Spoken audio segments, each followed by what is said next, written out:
ஜனாதிபதி நிதியத்தின் அனைத்து சேவைகளும் ஜூன் 21 முதல் இணைய வழியில் ஆன்லைன் வழங்கப்படும் என ஜனாதிபதி ஊடகப் பிரிவு தெரிவித்துள்ளது.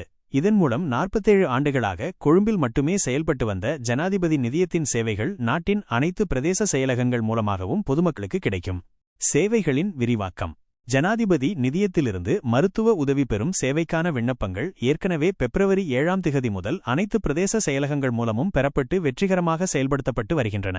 இதன் தொடர்ச்சியாக ஜனாதிபதி நிதியத்தின் மற்ற சேவைகளையும் இவ்வாறு விரிவுபடுத்த ஏற்பாடுகள் செய்யப்பட்டுள்ளன.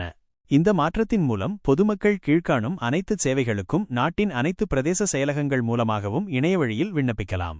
வறுமை ஒழிப்பு நிவாரணங்கள். கல்வி புலமை பரிசில்கள். கல்வியில் சிறந்து விளங்கும் மாணவர்களை பாராட்டுதல். விசேட தேவைகள் உள்ளவர்களுக்கு வழங்கப்படும் நிவாரணங்கள்.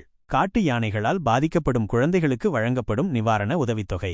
தேசிய அளவில் அல்லது நாட்டிற்காக சேவை செய்தவர்களை பாராட்டுதல். விபத்துகள் மற்றும் அனர்த்தங்களின் போது வழங்கப்படும் நிவாரணங்கள். நோக்கங்கள் மற்றும் நன்மைகள். ஜனாதிபதி தலைமையிலான ஜனாதிபதி நிதியத்தின் நிர்வாகக் குழுவின் முடிவின்படி இந்த வசதிகள் பொதுமக்களுக்கு வழங்கப்பட்டுள்ளன. இதன் முக்கிய நோக்கங்கள்: அதிகமான மக்களுக்கு நிவாரணங்களை வழங்குதல். ஜனாதிபதி நிதியத்தை தவறாக பயன்படுத்துவதற்கான வாய்ப்புகளை குறைத்தல்.